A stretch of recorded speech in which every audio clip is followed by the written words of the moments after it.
Okay, let's talk about how to draw the hand in practice, but before we do that, let's talk quickly about some really basic proportions. You can see that the distance from the start of my hand to the first row of knuckles is the same as from the first row of knuckles to the fingers. These two distances are, generally speaking, the same. That's number one. Number two, if you notice, the distance from the first row of knuckles to the second row of knuckles is about the same as from the second all the way to the tips of the fingers, so that these two distances are the same. What else do you need to know? Well, the ball of the hand, this egg-shaped form right here, runs to approximately the halfway point on the palm of the hand. And then the thumb runs slightly past, or you can say lines up with the first row of knuckles, like this. What else do you need to know? Well, you can see that on just about everybody, the middle finger tends to be the longest, right? And then the next longest finger really depends on the person. It could either be the ring finger or the index finger. In males, the ring finger tends to be longer than index fingers. On females, the index finger tends to be a little longer. But this kind of stuff has quite a lot of variation. On the other side, a couple things also to keep in mind. Something we already talked about, the thenar prominence, this shape right here.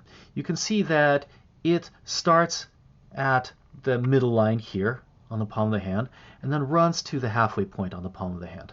So it sits, in this case, in the lower left quadrant of the hand. And then the thenar eminence right here sits on the lateral side, on the outside of the hand, and then runs all the way along here. So we have two shapes. We have an egg shape here, like this, running this way. That's the thenar eminence. And then we have the hypothenar eminence, which runs like this. Two very, very important anatomical landmarks. And two really, really important anatomical landmarks whose position and size you need to know. Okay, a couple of things. When you look at the fingers from the side, you notice that the tops of the fingers are very bony and more or less straight, and at the bottom of the fingers are curved. In fact, the entire top of the hand is nothing but tendon and tends to be really, really flat, and then you can see that the bottom is completely formed by a bunch of curves. So top of the hand bony, the bottom of the hand, the palm of the hand rounded off. Okay, what else do you need to know? Notice that when you're drawing the fingers, the first knuckle is going to be the largest, and then as you're working your way towards the tips, each subsequent knuckle needs to be a little bit thinner. And then top of the finger is going to be flat, bottom is going to be curved, curved, curved. Do not curve both sides in this case, because that's going to turn your finger into some kind of weird sausage shape. Okay, so those are some general proportions. Let's take a look at some actual hands and talk about how to draw them. First step in drawing a hand is recognizing that the palm of the hand is a box. From the front, it looks like this. This is front view. From the side, it looks like this. In three-quarter view, it might look like this. So this is a hand that's projecting forward.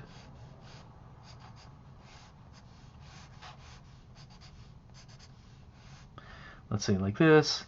It could be a number of different angles. So tip down a little bit, running this way. So the first step is to indicate the general form of the palm of the hand, which is this kind of flattened box. You can think, I don't know, maybe a pack of cigarettes kind of looks like this, though the shape is more or less square on top. Here we have a hand that is moving this way and projecting forward slightly. I'm going to look at the line of the wrist here, the line of the knuckles here. That's going to help me determine the angle of that box. So in this case, it's running this way, And then here is the side of my box, like this.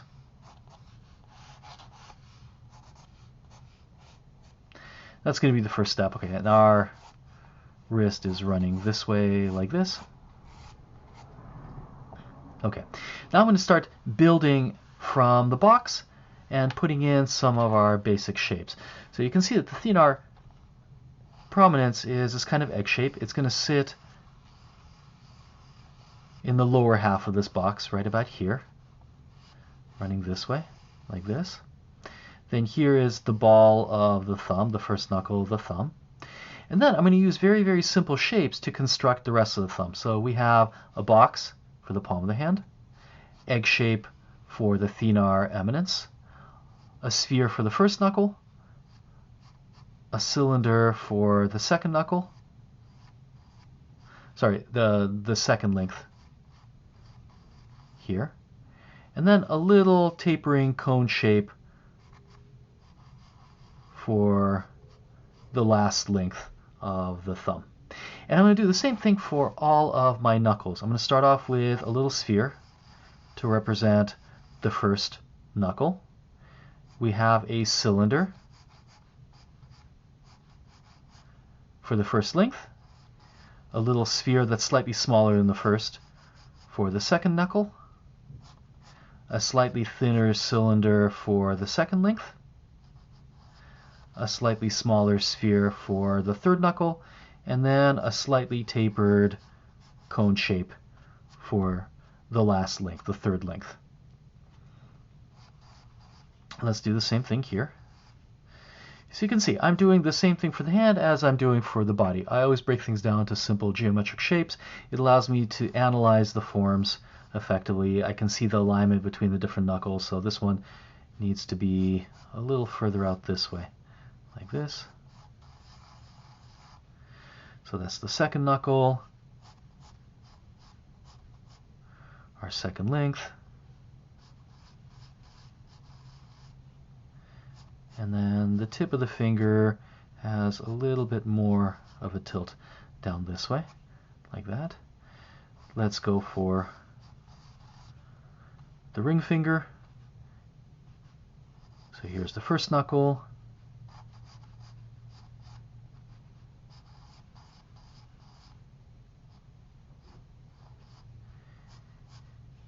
we've got the second knuckle, our second length, running this way. Again, I'm always thinking of forms, not two-dimensional shapes. Always. Right? What are these forms doing in space? How are they turning, twisting? Now, I know that the knuckle of the pinky is set back a little bit. It's not perfectly lined up. We have this kind of arch that we're talking about when we're dealing with anatomy. So it's set back a little bit.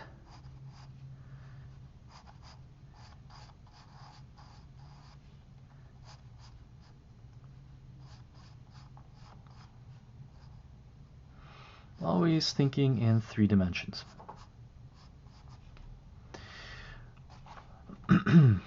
Okay, so now let's start putting in our contours. We've got our shapes built. Now I'm going to go in and start contour building.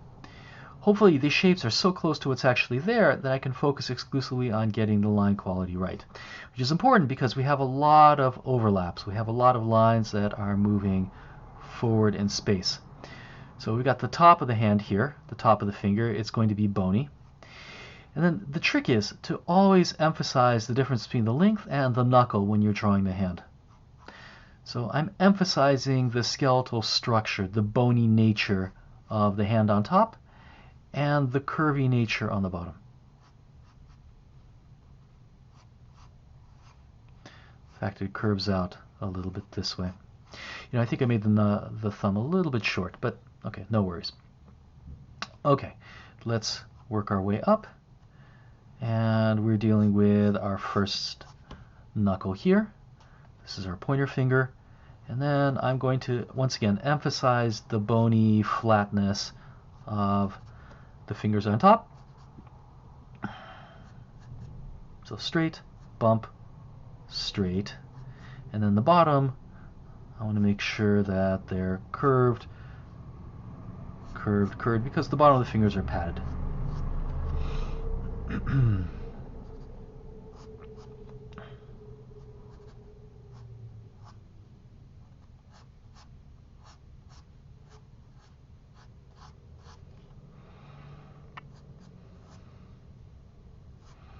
Straight, bump, straight, bump. I'm always separating out lines, never outline anything, and especially in the finger. If you create one even outline, it's going to gellify your finger. It's going to make it feel like there's no bones inside it, which for fingers is generally a bad thing. So bump, straight. You can also use line quality, right? Reinforce, thicken the lines at the knuckles a little bit to make them a little bit stronger.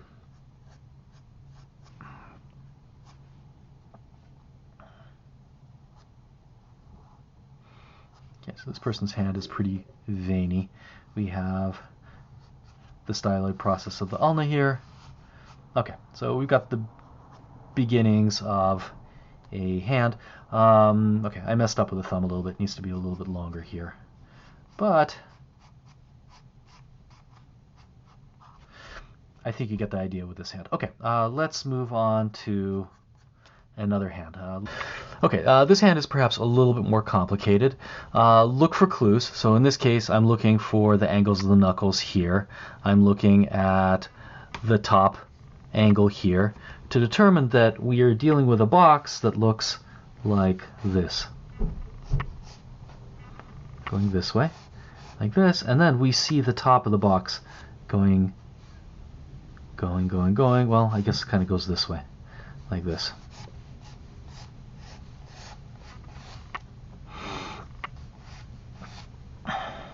Okay, so in this case, I'm going to start off with these knuckles first.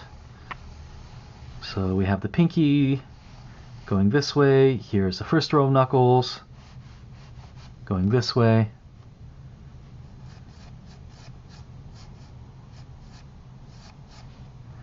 Then it starts going down,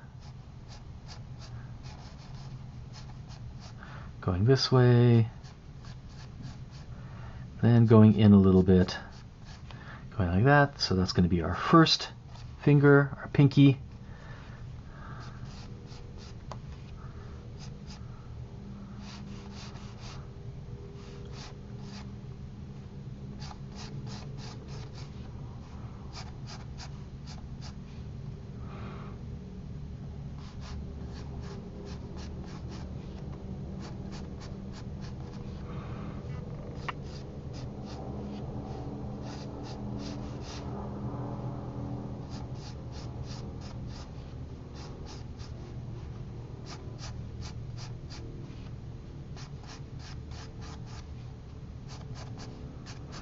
Again, always be thinking three-dimensionally. Alright, then the knuckle of the index finger I can't really see, but sometimes it helps to draw transparently, to draw through the forms a little bit so you can start placing its location. And we've got foreshortening here, so we have a cylinder that is moving forward in space, like this. Here's the second knuckle. Here's the third length, and the tip of the finger is going this way. Okay, now I can start building the thenar eminence. We've got an egg shape here, like this. Again, sometimes it helps to draw through the forms here. So here is the first length, our first knuckle, and second knuckle, excuse me. And then our thumb is running this way, like that. And now we can start putting in our lines. So tops of the fingers are bony, more or less straight. Bottom of the fingers have more curves to them.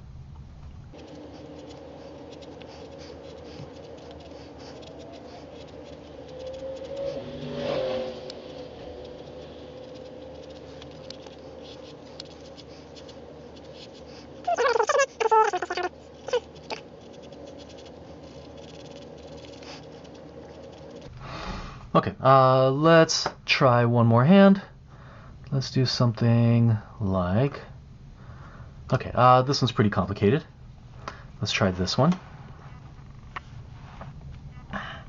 Okay, so now I'm going to look at the back of the wrist here, and I'm going to look at the first row of knuckles, the side of the hand here, to determine that we're dealing with a box that is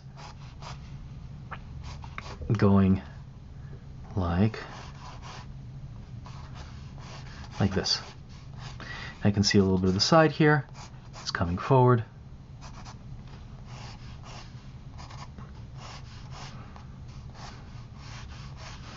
Okay, so here's the palm of the hand.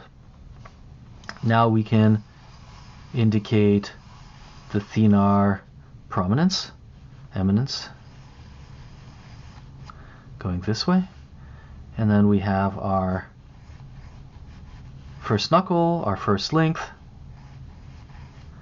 and then we have a cone shape coming forward this way, perhaps a little bit more foreshortened. Now I can start creating our first row of knuckles going this way. And this is a little bit complicated, but again, the more complicated the pose, the more breakdown is required. Okay, so going this way, then we have our second knuckle, our second length, our third knuckle, and the tip of the finger, our third length. All right, let's move over to the middle finger. It's going down this way a little bit more.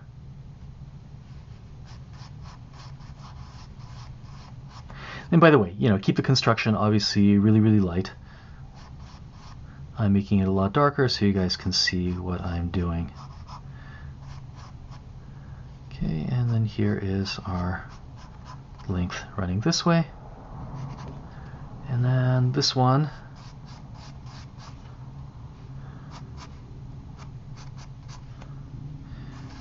first knuckle, first length, second knuckle, second length, and here is our tip of the finger, our third length, running this way. And then in this case, the pinky is set back a little bit, and I can't see the first knuckle or the first length. All I can see is the second length. I'm just going to start here, like this, going up. Okay, so here's my construction. Now you've got the construction, you can more confidently start building your forms.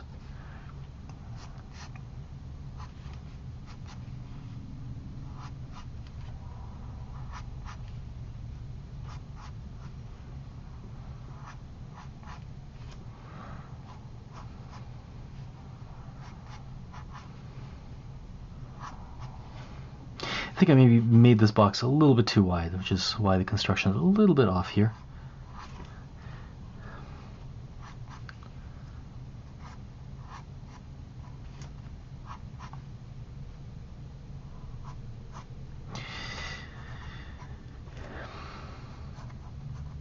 This construction is mostly useful when you're drawing a close-up of a hand.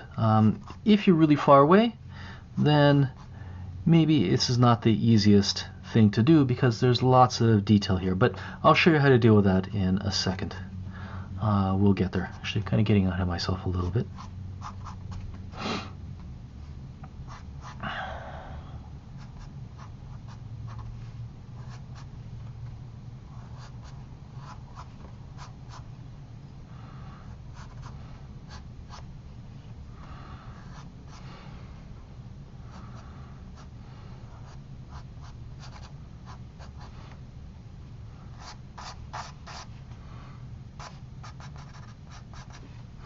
Okay, just rounding things off a little bit.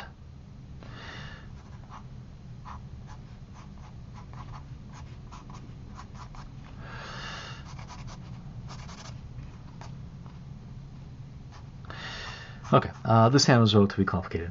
So, as I said, if you're dealing with a hand like this from a distance, so let's say you're doing an entire figure drawing and you want to really quickly indicate the shape of the hand, I would still start off with a block like this, and then instead of putting in cylinders, spheres, which is going to be really small, just start off with a block, and then you can just go like this, indicate the shapes running this way, like that.